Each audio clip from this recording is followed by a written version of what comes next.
কোনো অতীত ভিখারি গুরুদেব বা বৈষ্ণব আসে, এসে যদি বলে হরি বল, এটা কি?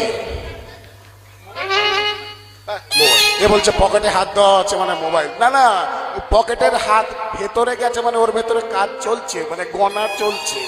বড়টা দেবে না, ছোটটা দেবে। বড়টা দেবে না, ছোটটা দেবে, মানে রেখে ঢেকে দেবে। ভগবান কি বলছে?